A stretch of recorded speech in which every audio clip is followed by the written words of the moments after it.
High Grade Infinite Justice Deactive Mode. Infinite Justice ini datang dari Shindong. Terlihat dari runner itu tampak bersih dan rapi. Molding pun hanya sedikit bagian yang meluber. Tidak banyak cetakan yang kurang rapi. Saat perakitannya pun itu hampir semua partnya itu mudah dirakit. Cuman memang ada sebagian kecil yang memang butuh effort buat ngerakitnya. Tapi nggak banyak. Pemotongan stiker rapi dan bisa menempel yang cukup rekat. Dan ini dia si Infinite Justice Deactive Mode. Ini kita putar dulu dan kita lepas backpacknya biar fokus sama Gundamnya dulu.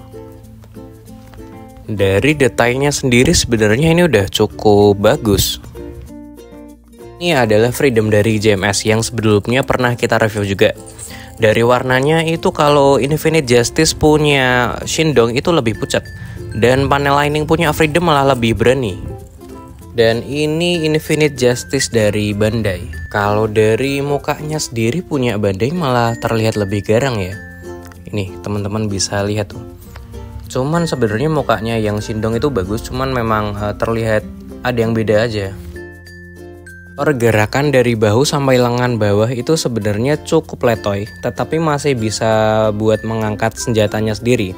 Gak akan turun sendiri lah tangannya. Kalau buat ngangkat senjatanya Seven Sword itu baru turun. Dan kakinya sendiri ini sebenarnya solid, berbeda kayak lengan atasnya.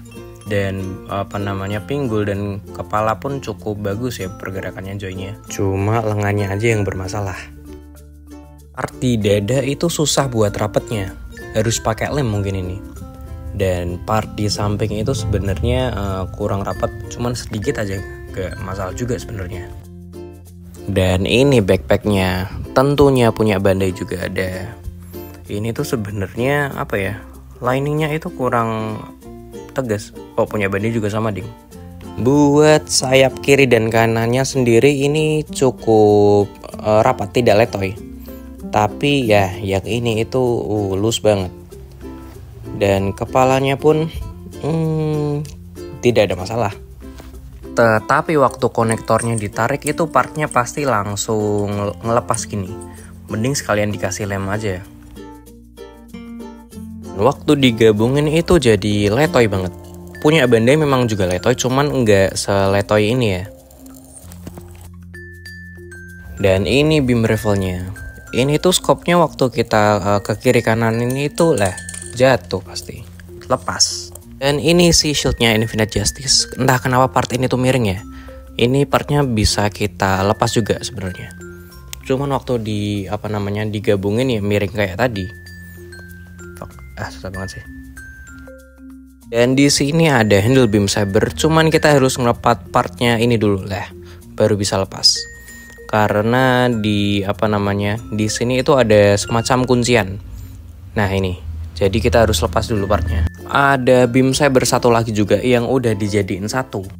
Kita juga dapat stand base. Dan ada lagi ini clear part buat energy beam shieldnya. Dan ini kalau dibandingin punya Bandai ini, kelihatan jelas. Punya Bandai itu lebih clear.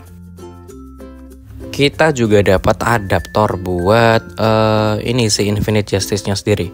Karena di bawah sini nggak ada lubangnya. Dan kita tinggal colokin ke stand base dan colokin ke bagian bawah. Dan ini ada clear part lagi. Cuman entah kenapa ini kita dapatnya miring kayak gini. Jadi bergelombang. Kita cobain dulu yang beam saber. Ini tuh sebenarnya kurang bisa rapat nih teman-teman. Dan ini miring clear partnya. Lalu ini clear part buat di kaki dan ini miring juga tentunya. Cuman waktu dipasang itu nggak masalah, walaupun rada kelihatan miring. Dan juga ini buat sayapnya nggak ada masalah juga. Kalau yang bagian shield itu malah shieldnya sendiri yang rada repot. Udah lepas. Kita coba tuker backpack. Ini tuh sebenarnya rada kelonggaran. Dan punya Bandai sendiri sebenarnya waktu diangkat itu rada loose ya. Lalu kita gantian juga. Dan ini malah rada kesempitan. Cuman masih bisa masuk walaupun nggak terlalu masuk dalam banget. Teman-teman sendiri lebih suka yang mana? Yang warna oranye atau warna deaktif yang monokrom?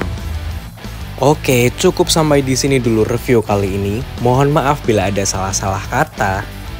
Terima kasih buat teman-teman yang sudah menonton. Sampai berjumpa di episode selanjutnya.